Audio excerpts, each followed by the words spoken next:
ভালোবাসো। আমি বনগাঁতে দাঁড়িয়ে রয়েছি, তিনি একাধিকবার এই কথা বলেছেন মমতা বন্দ্যোপাধ্যায় আপনাদের ঠকাচ্ছে। আমি সবার কাছে শুনবো, মমতা বন্দ্যোপাধ্যায় আপনাদের ঠকাচ্ছে।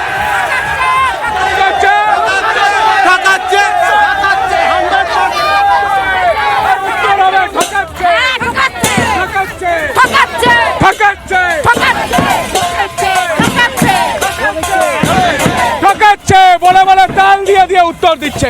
আমি শোনাবো, মমতা বন্দ্যোপাধ্যায় একদিন দুদিন নয়, একাধিকবার বলেছেন ছি ছি, মানছি না, মানবো না। কেন বলেছেন তিনি?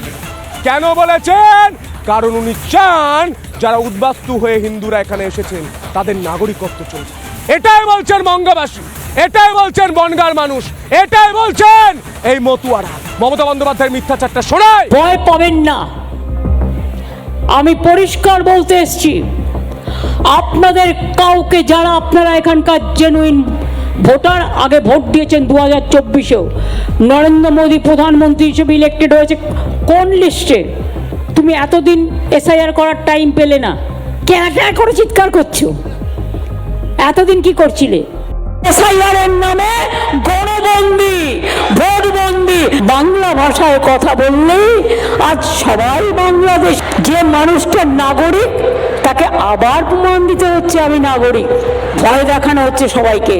ভয় পাবেন না, কাউকে ডিটেনশন ক্যাম্পে যেতে হবে না, আর কাউকে পুশব্যাক করা হবে না।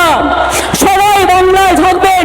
আর জবাব চাই, সোজাসুজি প্রশ্ন করে, প্রশ্ন বান ছুড়ে, যে মতুয়াদের এত বড় শত্রু কেন মমতা বন্দ্যোপাধ্যায়? মতুয়ারা নাগরিকত্ব পেলে মমতা বন্দ্যোপাধ্যায়ের এত অসুবিধা কোথায়? যারা রয়েছেন আমি প্রত্যেকের কাছে কথা বলবো, অসুবিধা কোথায় মমতা বন্দ্যোপাধ্যায়ের? আজকে দিদির একটাই অসুবিধে, যে বাংলাদেশের রোহিঙ্গা যারা আছে এখানে ভোট ছিল না, রেশন কার্ড ছিল না, তাদেরকে দিয়ে ভুয়ো ভোট দিয়ে জিতেছিল এতদিন। এখন দেখেছে মোদী সরকার ক্ষমতা আসলে আমার সমস্ত ব্যর্থ হয়ে যাবে, যার কারণে লোক একে অপরের ঘর দুয়ার ফেলে দিয়ে পালাচ্ছে আর মিথ্যে প্রচার করছে যে সিএ এনআরসি করলে দেশ ছেড়ে চলে যেতে হবে। ভুয়ো ভয় দেখিয়ে ভোট লুট করছে মমতা। প্রতিবাদ করছেন আপনারা? কি করবো আমরা? হ্যাঁ।